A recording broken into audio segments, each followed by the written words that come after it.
and Madhurim. Over Thank to you, ma'am. thank you for very nice introduction. मैं doctor प्रतिभा भद्रे. Good evening everyone. आज के health session में मैं आप सबका वेलकम करती हूँ और आज का सेशन है वुमेन्स हेल्थ. वुमेन के लाइफ में बहुत सारे स्टेजेस आते हैं, जैसे कि childhood, adolescence, pregnancy, delivery, postnatal care and menopause. तो चाइल्डहुड यह एक बहुत मासूम सा स्टेज होता है. लाइफ का हिस्सा बहुत मासूमियत से भरा हुआ होता है, जिसमें सिर्फ खाना, खेलना, स्कूल, मम्मी पापा के साथ रहना यही होता है और यह स्टेज बहुत सुंदर होती है. एडोलेसेंस यानी किशोरवयीन अवस्था, तो यह 13 साल से शुरू होकर 19 साल तक रहती है, जिसमें बॉडी में चेंजेस होते हैं, फिजिकल चेंजेस होते हैं, साइकोलॉजिकल चेंजेस होते हैं, इमोशनल चेंजेस होते हैं, हार्मोनल चेंजेस होते हैं और सोशल चेंजेस भी होते हैं. जब सोशल चेंजेस होने लगते हैं तब युवा अवस्था कंफ्यूजन में होती है और इनका डिसीजन, क्योंकि इनका डिसीजन अलग होता है और फैमिली का डिसीजन अलग होता है और ऊपर से पीयर प्रेशर भी अलग होता है. तो करियर के बारे में कंफ्यूजन होते रहता है. वो स्टूडेंट्स, लड़की लड़का किशोरवयीन जो भी है, वो बोलती है कि मैं इसमें करियर करूंगी, लेकिन फ्रेंड्स बोलते हैं उसको कोई वैल्यू नहीं है.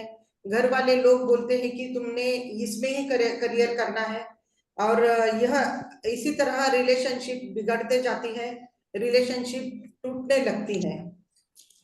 दूसरी बात, प्यूबर्टी चेंजेस आने लगते हैं, हार्मोनल चेंजेस आने लगते हैं, जिसका असर शरीर पर पड़ता है. मोस्ट इंपॉर्टेंट इज महावरी, यानी उसकी मेंस्ट्रुअल साइकिल शुरू होती है. दूसरी तरफ ब्रेस्ट डेवलपमेंट शुरू होती है.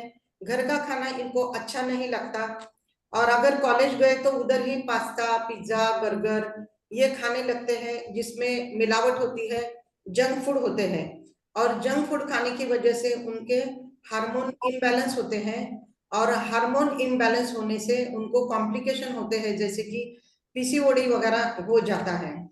So proper nutrition, study, exercise manage नहीं कर पाती, इसलिए और भी कॉम्प्लिकेशंस बढ़ते हैं. यह सभी खेल ईस्ट्रोजन और प्रोजेस्टेरॉन, ये दोनों हार्मोन का होता है. ईस्ट्रोजन और प्रोजेस्टेरॉन की वजह से क्या होता है, कभी कभी हेवी मेंसेस शुरू हो जाते हैं और हेवी मेंसेस अगर हो गए तो उनको एनीमिया होता है. यह सब हैंडल करने के लिए उनके पास मैच्योरिटी भी, मेंटली मैच्योर नहीं होते हो, इसीलिए एक्चुअली यह पीरियड में उनको आयरन फॉलिक एसिड देना चाहिए, प्रॉपर घर का खाना, बैलेंस न्यूट्रिशन देना चाहिए और इनटेक ऑफ विटामिन्स और मिनरल्स बढ़ाना चाहिए.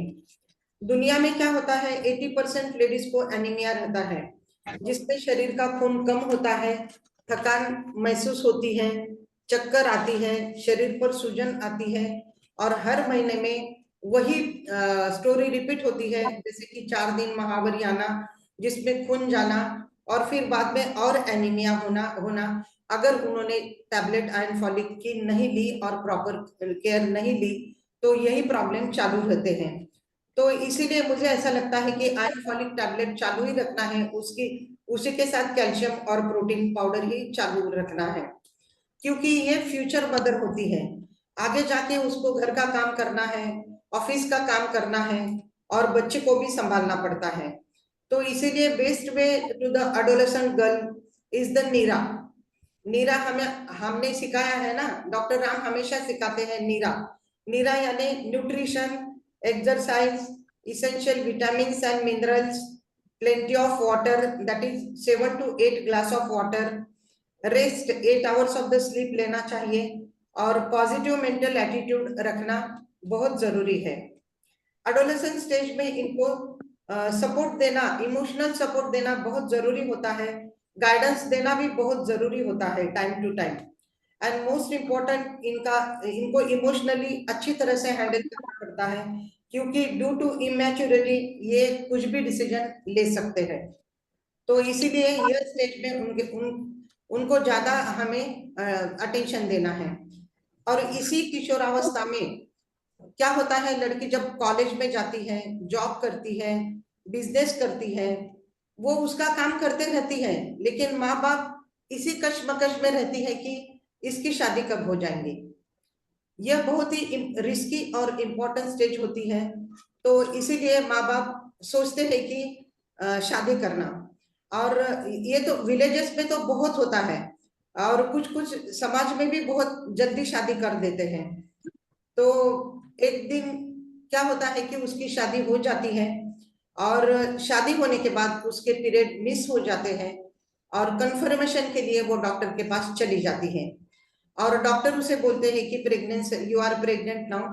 तो उसकी एंटीनेटल केयर शुरू हो जाती है, यानी कि उसके ब्लड इन्वेस्टिगेशन करा लेते हैं हमारे जैसे डॉक्टर लोग, उसको एएनसी कार्ड दिया जाता है, उसकी बार बार सोनोग्राफी की जाती है, कैल्शियम टैबलेट और फोलिक एसिड दिए जाते हैं, और उसका मंथली चेकअप शुरू हो जाता है।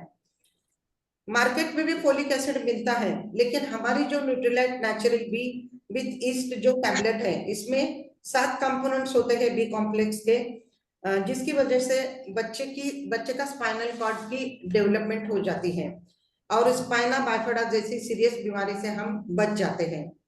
उसी के साथ विटामिन बी ब्रेन फंक्शन में इंप्रूव करता है, इम्यून सिस्टम बूस्ट करता है, मेटाबॉलिज्म इंप्रूव करता है, और ईस्ट जो है वो हमारे विटामिन बी के एब्सॉर्प्शन को मदद करता है, यानी कि विटामिन बी ऑर्गन तक पहुंचाता है।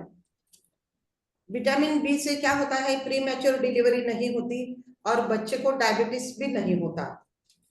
तो हम सभी देखते हैं कि अभी हमें यह देखना है कि बी कॉम्प्लेक्स कितना जरूरी है, उसी तरह हम देखेंगे कि हमें प्रोटीन पाउडर क्यों जरूरी है।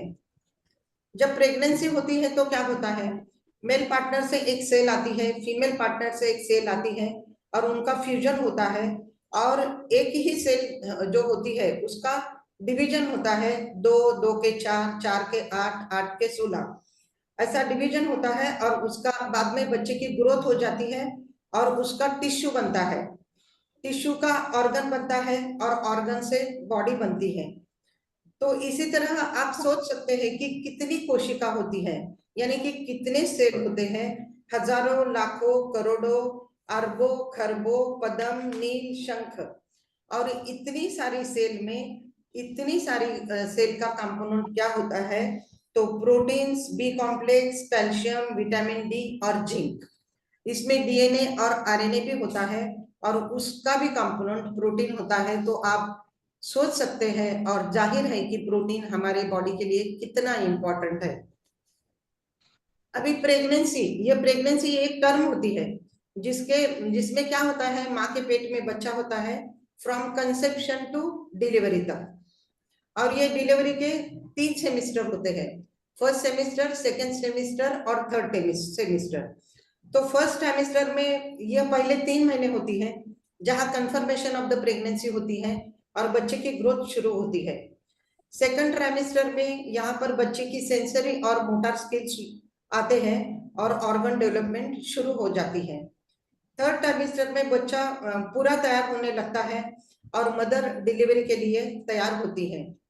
ब्रेन और रेटाना की डेवलपमेंट भी इसी सेमेस्टर में होती है, जिसके लिए हम बोलते हैं कि ओमेगा 3 बहुत जरूरत है। उसी तरह protein powder, zinc, calcium, vitamin, iron की भी जरूरत होती है। बच्चे के लिए और माँ के लिए ये सब सारी चीजें डबल लेना चाहिए।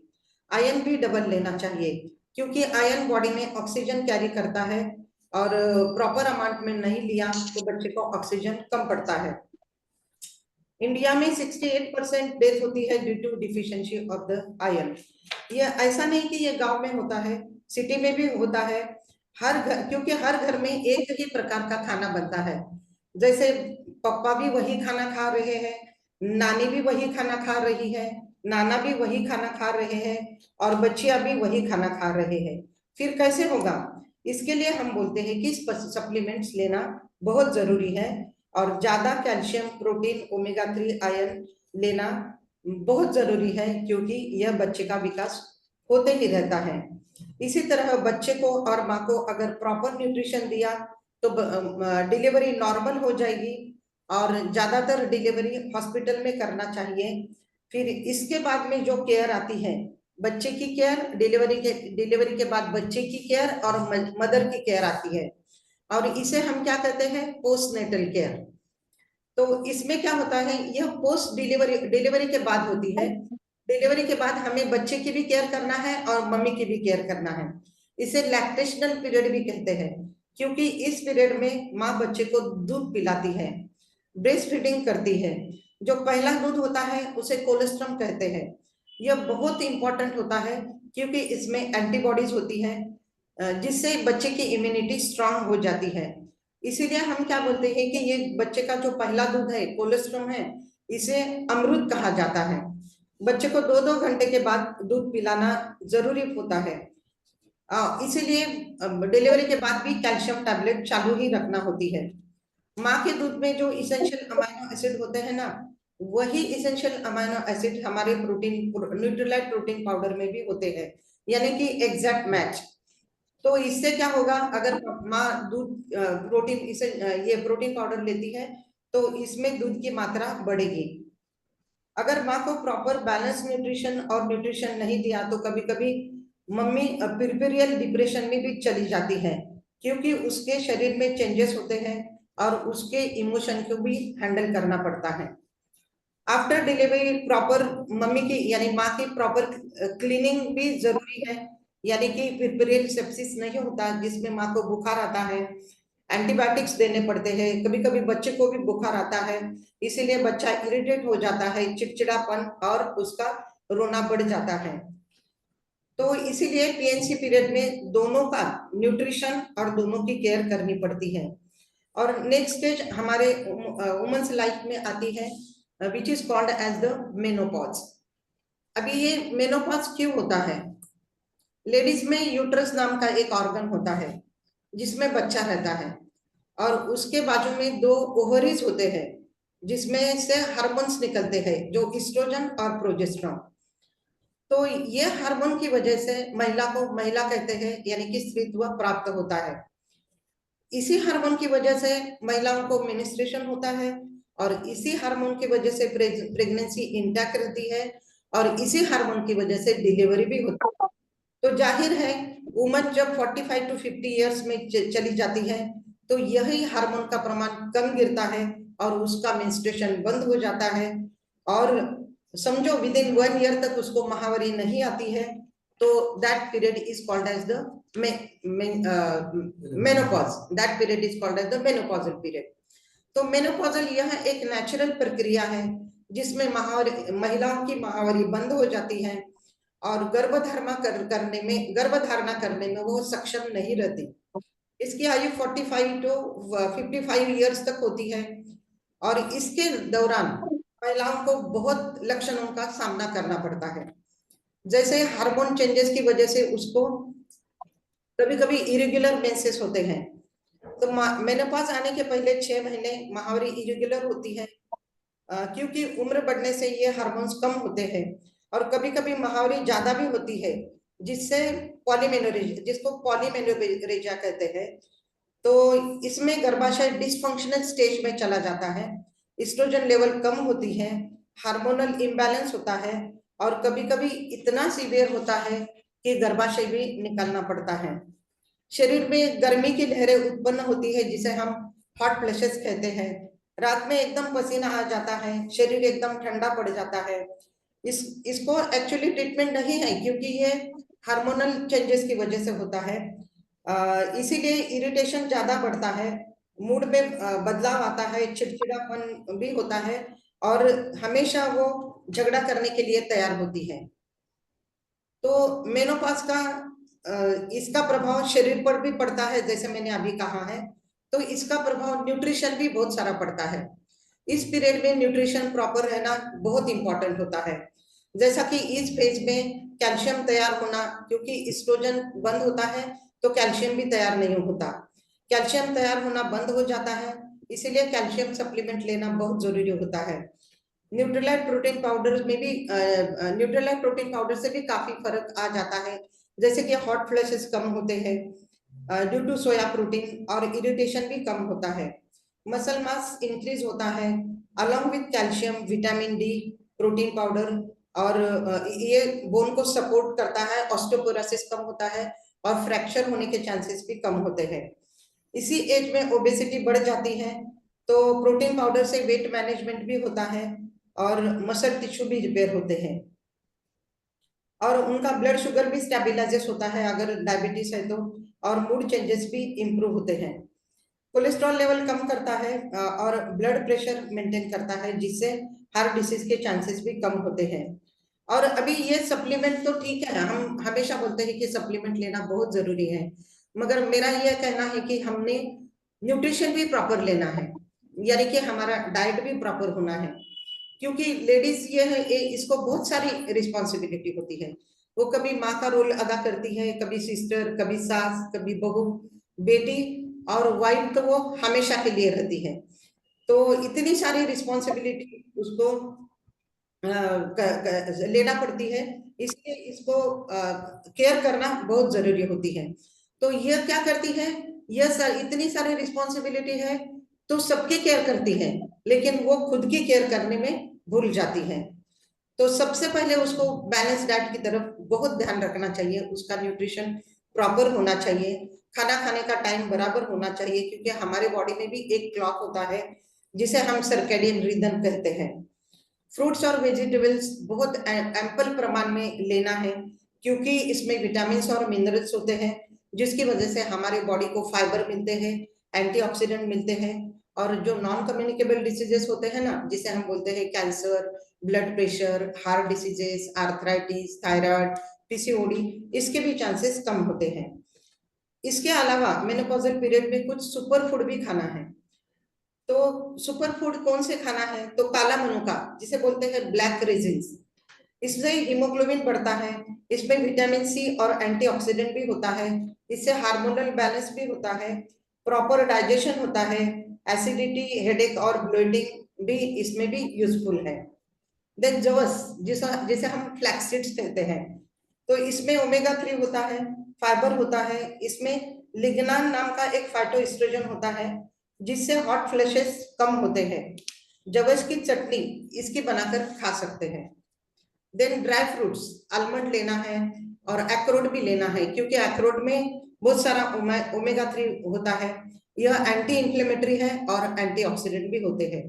मीन सोयाबीन, आपको मालूम है कि सोयाबीन कितना इंपॉर्टेंट है, तो सोयाबीन बाजार में सोयाबीन चंक मिलते हैं, उसकी भुर्जी भी मिलती है, यानी कि चूरा भी मिलता है, तो उसकी भुर्जी करके खा सकते हैं हम, उसका टोफू बना सकते हैं, यानी कि पनीर बना सकते हैं। इसी तरह डिफरेंट फॉर्म में हम सोयाबीन खा सकते हैं। नाचनी, राजगीरा, इसमें कैल्शियम बहुत मिलता है, तो इसकी भाकरी, उत्तपा और उपमा भी करके हम खा सकते हैं।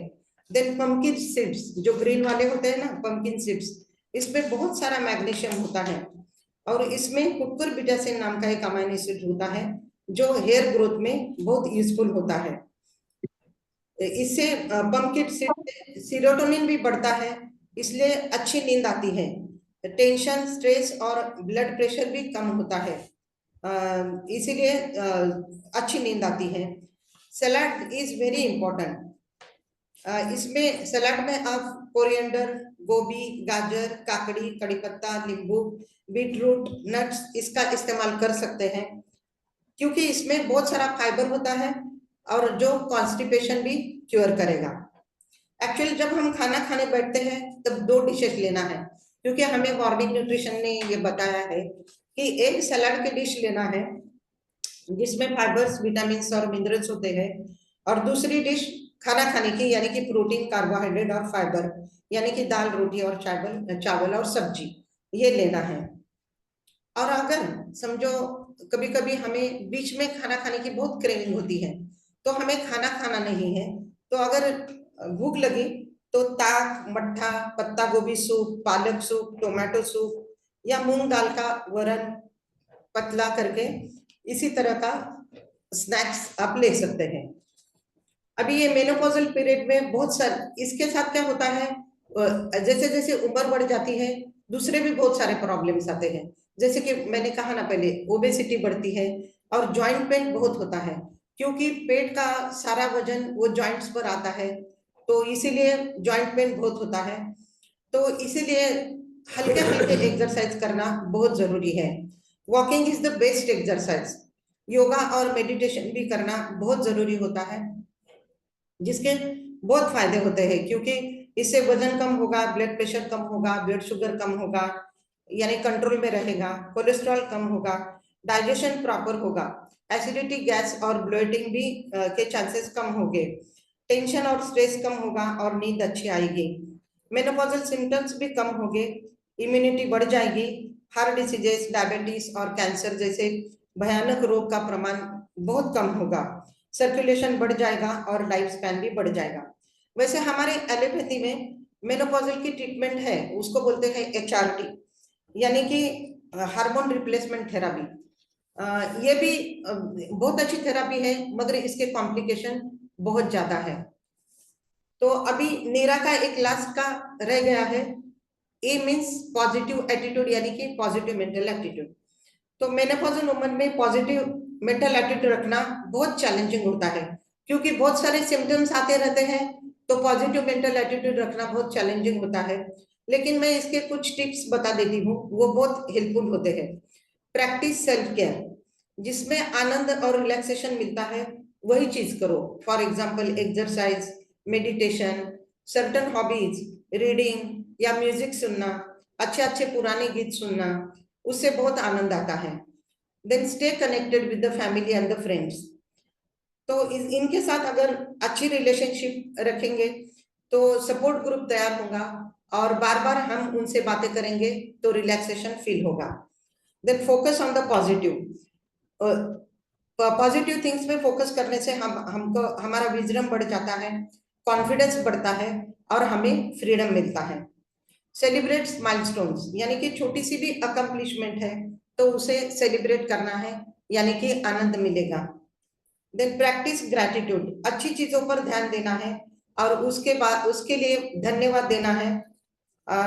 Then it is possible only small small tips.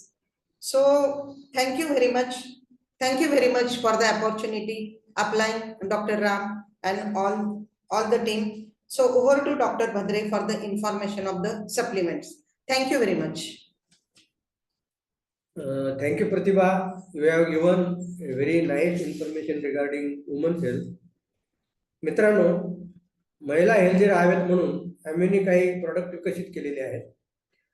त्यामध्ये आहे न्यूट्रीलाइट ऑल प्लांट प्रोटीन, नंतर Nutrilite daily plus, Nutrilite omega 3, Nutrilite calmag D, Nutrilite cherry iron, Nutrilite natural B with yeast, Nutrilite vitamin C, Nutrilite ग्लुकोसामाइन.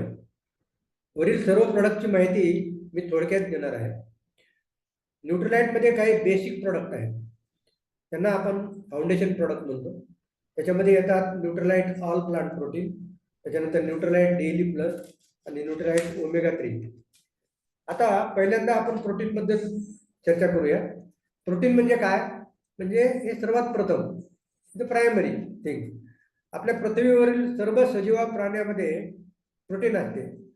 आपल्या शरीरातल्या प्रत्येक पेशींमध्ये protein असते आणि पेशीचा जन्म, वाढ आणि मेंटेन करण्याकरता प्रोटीनची अत्यंत गरज असते. आपल्या बॉडीमध्ये प्रोटीनमुळे एन्झाईम तयार होतात, हार्मोन तयार होण्याकरता प्रोटीनची अत्यंत गरज असते. आपण जो श्वास घेतो त्याकरता सुद्धा प्रोटीनची गरज असते. आपलं हृदय, किडनी यांचं काम प्रोटीनमुळे सुरळीत होते. महत्वाची बाब अशी की प्रोटीन बॉडीमध्ये, आपल्या बॉडीमध्ये प्रोटीन स्टोर होत नाही, आपल्याला रोज खावं लागते ते, कारण रोज त्याचा वापर होत असतो. न्यूट्रीलाइट प्रोटीन पावडरमध्ये 9 इसेन्शियल अमायनो ॲसिड्स आहेत, ज्या आपल्या आईच्या दुधात मिळतात. आपली बॉडी 9 इसेन्शियल अमायनो ॲसिड तयार करत नाही. आपल्याला दिवसाकाठी किती प्रोटीन लागते? साधारण 0.83 ग्राम पर किलोग्राम बॉडी वेट इतकं प्रोटीन आपल्याला लागते. एखाद्या महिलेचे वजन समजा 60 किलो आहे, तर तिला साधारण 50 ग्राम प्रोटीन रोजानं खावं लागते. दुःखाची बाब ही आहे की 80% महिलांना पूर्ण प्रोटीन मिळत नाही. आता किती घ्यायचं आहे प्रोटीन? 5 वर्ष ते 12 वर्षाच्या मुलांनी 1 स्कूप डेली घ्यायचा आहे आणि 12 वर्षाच्या वरील सगळ्यांनी एक स्कूप 3 वेळा घ्यायचा आहे, म्हणजे जवळजवळ 24 ग्राम रोजानं खायचं आहे. आता कसे घ्यायचे आहे ते प्रोटीन? प्रोटीन पावडरची चव जी आहे ते न्यूट्रल आहे, त्याच्यामध्ये रंग नाही, वास नाही, आणि ते आपण कशामध्ये पण मिसळून घेऊ शकतो.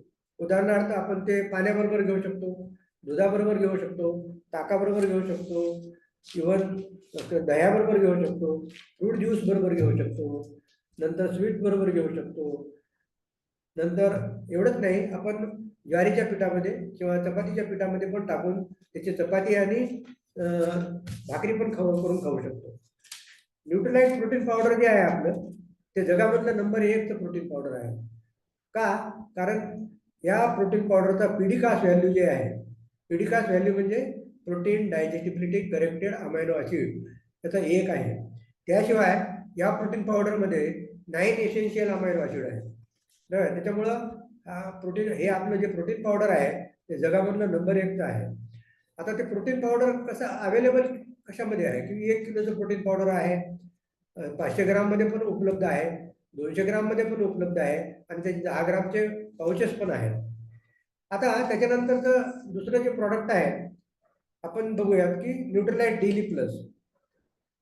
या न्यूट्रलाइट डेली प्लसमध्ये आपल्याला जवळजवळ 13 व्हिटॅमिन आणि 11 मिनरल मिळतात.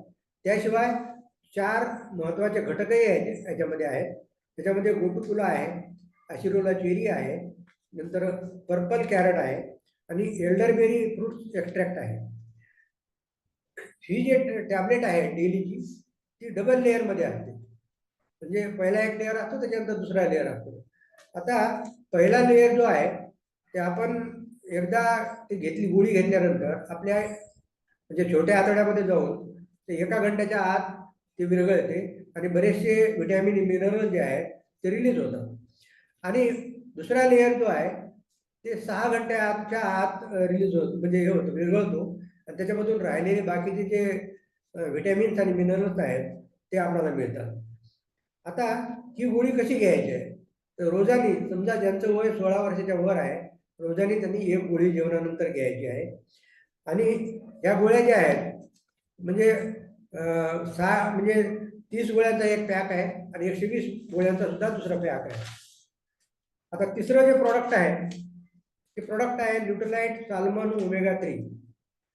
मित्रांनो, आपण जे ऑइल खातो, आता साधारण आपण सूर्यफूल, करडी, शेंगदाणे, खोबरा, मोहरी, पाम ऑइल, राईस ब्रान अशा प्रकारचं ऑइल खातो, बरोबर आहे. आता हे सगळे ऑइल जे आहेत ते रिफाईंड ऑइल आहे, आणि त्या सगळ्या ऑइलमध्ये ओमेगा 6 आहे, आणि हे सगळे ऑइल जे आहेत ते अडल्ट्रेटेड आहेत. आपल्याला जसं ओमेगा 6 पाहिजे तसंच ओमेगा 3 पण पाहिजे आपल्याला. तरी ओमेगा 3 कशामधून मिळते आपल्याला? तर ओमेगा 3 जे आहे ते अक्रोडमध्ये मिळते, बदाममध्ये मिळते, जवसमध्ये मिळते, चिया सीडमध्ये मिळते. पण हे जे ओमेगा 3 आहे ते अल्फा लिनोलेनिक ऍसिड असते, ALA म्हणतात त्याला. आणि माशाचं जे तेल आहे त्याच्यामध्ये EPA आणि DHA मिळते. आता माशाचे तेल म्हणजे काही लोकांचा असा गैरसमज आहे की आपण तर मासे खातो, आपल्याला काय गरज आहे ओमेगा 3 घ्यायची. पण ओमेगा 3 जे आहे ना, काही विशिष्ट प्रकारच्या माशामध्येच मिळते. आता ते विशिष्ट प्रकारचे मासे कोणते आहेत? ते आहेत साल्मन, मॅक्रेल, सार्डिन आणि अंकोवी. आता हे मासे कुठं मिळतात आपल्याला? तर नॉर्वेच्या समुद्रामध्ये मिळतात. या माशांमध्ये मुख्यतः EPA आणि DHA असते. EPA म्हणजे इकोसा पेंटोनाइक ऍसिड, आणि DHA म्हणजे डोकासा हेक्झोनाइक ऍसिड. हे असे फॅटी ऍसिड असतात, आणि ते आपल्याला जास्त उपयुक्त असतात. आपल्याला दोन्ही प्रकारचे फॅटी ऍसिडची गरज आहे. जर आपण रेग्युलर जे ऑइल खातो त्याच्यामध्ये ओमेगा 6 मिळते, आणि फिश ऑइलमध्ये ओमेगा 3 मिळते. आता युजली आपण म्हणजे अक्रोड, बदाम खाणाऱ्याचं प्रमाण एकदम कमी आहे, आणि ओमेगा 3 खाणाऱ्याचं एकदम प्रमाण कमी आहे. तर आपण जास्तीत जास्त ओमेगा 6 घेतो. आता ओमेगा 6 आणि ओमेगा 3चं जे प्रमाण आहे, जर समजा ओमेगा 6 जे आहे 10 ग्राम जर घेतलं, तर ओमेगा 3 जे आहे ते कमीत कमी 1 ग्राम तरी खायला पाहिजे. पण आपल्याकडे तसं होत नाही, कारण आपण जवळजवळ रोज 50 ते 60 ग्राम ओमेगा 6च खातो, बरोबर आहे. ओमेगा 3 खात नाही, म्हणजे ड्यू टू अवेअरनेस पण नसतं त्याच्यामध्ये, आहे की नाही. मग आता त्याचा परिणाम काय होतो? आता हे इम्बॅलन्स झाल्यामुळे त्याचा परिणाम काय होतो की आपल्यामध्ये आपल्या शरीरामध्ये कोलेस्ट्रॉल लेवल वाढायला लागते, त्याच्यानंतर आपलं वजन वाढते, त्याच्यानंतर बीपी वाढते, त्याच्यानंतर हार्ट अटॅक येण्याचे प्रमाण सुद्धा अशा व्यक्तीमध्ये जास्त असतात. आता हे जर आजार होऊ द्यायचे नसतील आपल्याला, तर आपल्याला नियमित ओमेगा 3चं सेवन करायलाच पाहिजे. आता आपण ओमेगा 3चं म्हणजे पॅक आहे, त्याच्यामध्ये 60 सॉफ्ट जेल आहेत आणि रोज आपण एक तरी खायला पाहिजे. म्हणजे आणि काही लोकांना 1 ते 3 पर्यंत म्हणजे सकाळ दुपार संध्याकाळ खाल्लं तरी एकदम उत्कृष्ट आहे. आता त्याच्यानंतर जे प्रॉडक्ट आहे ते न्यूट्रलाइट कॅल्मॅक डी. आता या न्यूट्रलाइट कॅल्मॅक डीचं त्याच्यामध्ये 5 प्रकारचे न्यूट्रिएंट असतात. नंबर 1 जे आहे कॅल्शियम असते, नंबर 2 व्हिटॅमिन डी असते, नंबर 3 झिंक असते, नंबर 4 मॅग्नेशियम असते, नंबर 5 जे आहे ना मॅग्नीज असते. ह्या गोळ्या ज्या आहेत ना ते बाजारातल्या ज्या गोळ्या असतात ते साधारण चुन्यापासून तयार केलेल्या असतात. पण या गोळ्या ज्या असतात जे आहे ते आईसलँडच्या खोल पाण्यात आढळणाऱ्या अल्गीपासून तयार केलेल्या असतात. त्याचं एक वैशिष्ट्य आहे. आणि कॅल्मॅक आणि व्हिटॅमिन डी मॅग्नेशियममुळे आपले जे हाडं असतात ते मजबूत होतात. झिंकमुळे आपल्यामध्ये एक रोग प्रतिकार शक्ती तयार होते. कॅल्शियम जे आहे ना आपल्या हृदयाकरता आणि रक्तवाहिन्याचे आरोग्य चांगलं राहण्याकरता अत्यंत महत्वाचं आहे. तर मॅंगनीज जे आहे ते आपल्या ज्या बॉडीमधल्या ज्या पेशी आहेत ज्याला आपण सेल्स म्हणतो त्यांच्या वाढीकरता अत्यंत उपयुक्त आहे. आता कॅल्शियम जे आहे ते मज्जातंतूच्या प्रवाहाकरता मदत करते. आता एका पॅकमध्ये किती असतात, एका डब्बीमध्ये आपल्या किती गोळ्या असतात? साधारण 90 गोळ्या असतात. आपण कसं घ्यायचं ते? साधारण सकाळ आणि संध्याकाळी घ्यायला पाहिजे. कोण घेऊ शकते? 12 वर्षाच्या पुढचे कोणीही पुरुष आणि महिला घेऊ शकतात. आता 5वं जे प्रॉडक्ट आहे न्यूट्रलाइट चेरी प्लस आहे. आता एका टॅबलेटमध्ये साधारण 19 मिलीग्राम आयर्न असते. आता हे आयर्न जे आहे ते कशापासून मिळते त्यांना? ते फेरस बिसग्लायसिनेट नावाचं एक प्रॉडक्ट असते, त्याच्यानंतर फ्युमारेट असते आणि मोहरीची हिरवी भाजी, मोहरीच्या हिरव्या भाजीमध्ये जास्तीत जास्त आयर्न असते. या तीन याच्या मिश्रणापासून आपली न्यूट्रलाइट चेरी आयर्न बनवतात. तर हे आयर्न काय काम करते की आपल्या शरीरामध्ये हिमोग्लोबिन तयार करण्याकरता आयर्न म्हणजे महत्वाचं आहे. त्यानंतर व्हिटॅमिन सी जे आहे ते आयर्न ऑब्झॉर्ब करण्याकरता अत्यंत महत्वाचं आहे. आता ह्या गोळ्या घ्यायच्या कशा? तर रोज एक गोळी खायची, एक पॅक असतो. आता पुढचं जे प्रॉडक्ट आहे ते आहे की Nutrilite natural B with east. आता या न्यूट्रलाइट नॅचरल बी ईस्टमध्ये 7 प्रकारचे व्हिटॅमिन्स असतात. नंबर 1 व्हिटॅमिन असते vitamin B1, B2, B3, B5, B6, folic acid, B12 आणि ॲनोसायटॉल. आता किती घ्यायच्या आहेत या गोळ्या? तर रोज एक गोळी घ्यायची आहे. आता यामध्ये बी कॉम्प्लेक्स व्हिटॅमिन असतात. आता ही जी गोळी आहे होमोसिस्टिन लेवल कमी करण्याकरता अत्यंत उपयुक्त आहे. कारण काय, एखाद्या व्यक्तीच्या शरीरामध्ये होमोसिस्टिन जर वाढलं तर त्यांना हार्ट अटॅक येण्याचा चान्स जास्त असतो. आणि ही जे आपण नॅचरल बी जर घेतली तर होमोसिस्टिन लेवल कमी होते. आता दुसरं प्रॉडक्ट आहे व्हिटॅमिन सी चेरी प्लस. काही प्रश्न आहेत आपल्याला. आपण वारंवार आजारी पडतो का? आपल्याला वारंवार सर्दी जुकाम होतो का? वारंवार खोकल्याचा त्रास होतो का? वारंवार त्वचेचे आजार होतात का? वारंवार अपचनाचा त्रास होतो का? असे जर असेल तर असं समजून घ्यायचं की आपली प्रतिकारशक्ती जी आहे ते कमी झालेली आहे. अशा वेळेला आपल्याला व्हिटॅमिन सी घेणे अत्यंत गरजेचं आहे. आता जे व्हिटॅमिन सी आहे ते असिरोला चेरी नावाच्या फळापासून तयार केलेली आहे. तर एका टॅबलेटमध्ये साधारण 400 मिलीग्राम व्हिटॅमिन सी आहे, जे की 8 लिंबू आणि 9 संत्र्याच्या बरोबर आहे. आता हे व्हिटॅमिन सी कोण घ्यायचं आहे? 18 वर्षाच्या पुढच्या कोणत्याही व्यक्तीने किंवा महिलेने हे घ्यायचे आहे. कधी घ्यायचं आहे? रोज एक घ्यायचं आहे. आता दुसरं प्रॉडक्ट आहे की न्यूट्रलाइट ग्लुकोसामाइड HCl विथ बोसवेलिया. न्यूट्रलाइट ग्लुकोसामाइडमध्ये 4 प्रकारचे घटक आहेत. नंबर 1 जे आहे त्याच्यामध्ये ग्लुकोसामाइन आहे. नंबर 2 जे आहे बॉसवेलिया आहे. नंबर 3 ब्रोमेलिन आहे. नंबर 4 फायटोन्यूट्रिएंट आहेत. आपलं वय जसं वाढत जाते, वाढत गेल्यानंतर आपले गुडघे दुखायला सुरुवात होतात, कारण त्या गुडघ्यामधलं जे ग्लुकोसामाइन आहे जॉईंटमधलं ते कमी झालेले असते, आणि हे जॉईंटमध्ये ग्लुकोसामाइन कमी झाल्यामुळे गुडघे दुखतात. याच्याकरता आपण जर ग्लुकोसामाइन जर घेतलं तर त्याच्यामुळे काय होते की आपल्याला ग्लुकोसामाइन मिळते आणि आपले गुडघेदुखी कमी होते, त्याशिवाय त्याच्यामध्ये सुजन पण कमी होते. आता हे कसे घ्यायचे आहेत आपल्याला? ग्लुकोसामाइन जे आहे रोजाने सकाळी 2 गोळ्या आणि संध्याकाळी 2 गोळ्या घ्यायच्या आहेत, आणि त्याच्यामुळं आपल्या जॉईंटचा पेन कमी होणार आणि सुजन पण कमी होणार. बरोबर आहे. तर with this I am done. Thanks for listening me. Thank you. Over to host. Thank you sir. Thank you sir and ma'am. खूप छान माहिती दिली आपण. मॅडमने सांगितलं की ओल्ड एज, चाइल्डहुड पासून तर ओल्ड एज आणि मेनोपॉज मध्ये कसं आपण आपल्या लेडीजची काळजी घ्यायची, कोणते कोणते न्यूट्रिशन घ्यायचे, आणि yoga, exercise, positive attitude, friend circle, relative यांच्याशी कनेक्ट राहून कसं स्वतःला हेल्दी ठेवायचं, असं लेडीज बद्दल खूप महत्वाची माहिती दिली आहे मॅडमनी आपल्याला. आणि सरांनी सप्लिमेंट्स आपल्याला हेल्दी राहण्यासाठी काय मदत करू शकतात ते डिटेल्स माहिती सरांनी पण दिली. आपण सर्वांनी त्यांचा टाळ्या वाजवून आभार करूया. Thank you sir and ma'am. Thanks Bakar ma'am, आज आपण मला होस्टिंग करण्याची संधी दिली म्हणून आपलं मी खूप आभारी आहे. Thank you so much. गोष्टी खूप सुंदर केलं तुम्ही. थँक्यू. बाकी काही क्वेश्चन्स असतील तर आपण विचारू शकता. हो. अजून एक 10 मिनिटं आहे आपल्याकडे वेळ. हो. माझा एक क्वेश्चन आहे मॅडम. आजकाल पीसीओडी फार वाढलेला आहे.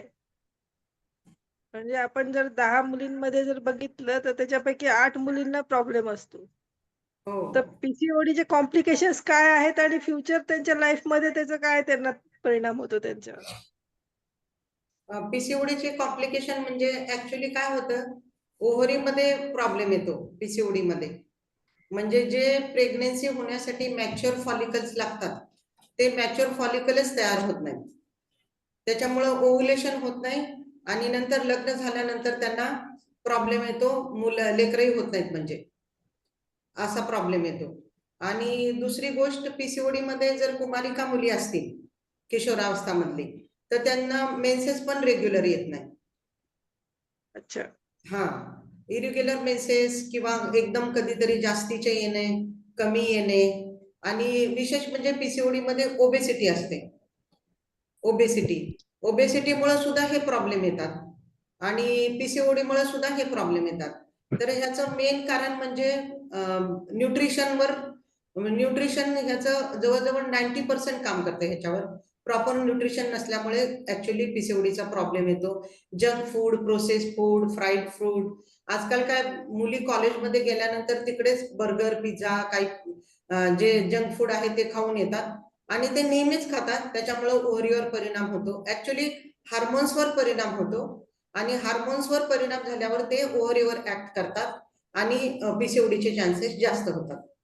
तर ह्याचं परत रिव्हर्सल करता येतं, पण थोडीसे म्हणजे आता कसं ओबेसिटी असेल तर त्यांना मोठ्या प्रमाणावर म्हणजे विगरस एक्सरसाइज वगैरे करावा लागतो. म्हणजे जिमला जाणं किंवा विगरस एक्सरसाइज करणं किंवा डान्स करणं, हे असे एक्सरसाइज करावं लागतात. वेट मेंटेन करावं लागतं पहिली गोष्ट. आणि मग वेट मेंटेन झाल्यानंतर त्यांना प्रॉपर न्यूट्रिशनवर लक्ष ठेवायला पाहिजे. घरचं खाणं, जे काही भाजीपोळी असेल ते घरचं खाणं, विशेष म्हणजे फ्रुट्स अँड व्हेजिटेबल्स जास्त द्यायला पाहिजे. सलाड्स, जसं मी सांगितले की जेवणामध्ये सलाड्स घेतलं पाहिजे, कारण त्याच्यामध्ये खूप विटॅमिन्स आणि मिनरल्स मिळतात आपल्याला. अँटीऑक्सिडंट पण असतात. बॉडीमधले फ्री रॅडिकल्स त्याच्यामुळे निघून जातात आणि it act as a anti inflammatory also. हे करायला पाहिजे. नंतर जसं की सप्लिमेंट, उदाहरणार्थ ओमेगा-3, तर त्यांच्यासाठी एक म्हणजे मी म्हणते अमृतच आहे ओमेगा-3. ओमेगा-3 चे डोसेस TDS दिले तरी पण हरकत नाही, इतकं ओमेगा-3 त्यांना द्यायला पाहिजे. नंतर आयर्न फॉलिक द्यायला पाहिजे, कॅल्शियम द्यायला पाहिजे आणि प्रोटीन पावडर. हे जर त्यांनी ह्याच्यामध्ये एक महत्वाची गोष्ट आहे म्हणजे की कन्सिस्टन्सी खूप महत्वाची आहे. बऱ्याचदा मी बघते की डिफॉल्टर म्हणजे एकदा घेऊन जातात पॅक पण दुसऱ्या महिन्यामध्ये ते येत नाही आणि त्यांना कसं लगेच फरक दिसत नाही ना. आपले प्रॉडक्ट्स कसे आहेत की हळूहळू फरक येतो पीसीओडी मध्ये सुद्धा, पण कन्सिस्टन्सी जर नाही ठेवली तर ते मेंटेन होत नाही. ही सगळी जर ट्रीटमेंट घेतली तर त्यांना डेफिनेटली फरक पडतो. त्याच्यामुळं म्हणजे असं जर तुम्ही लाईफस्टाईल चेंज केली आणि हा. न्यूट्रिशन वगैरे सगळं व्यवस्थित घेतलं तर ते किती वर्षामध्ये किंवा महिन्यामध्ये नॉर्मल होऊ शकतात? 1 वर्षामध्ये होऊ शकतं मॅडम नॉर्मल. 1 वर्ष. ठीक. हो, 6 महिने ते 1 वर्ष. अच्छा, ठीक. हा, फरक पडतो. चालेल. हा, बऱ्याच लेडीज मध्ये इम्प्रुव्हमेंट दिसते. म्हणजे मी ट्रीटमेंट देते ना, त्यांच्यामध्ये जर व्यवस्थित घेतली तर इम्प्रुव्हमेंट दिसते. बरं. थँक्यू. थँक्यू. अजून कोणाचे काही क्वेश्चन आहेत?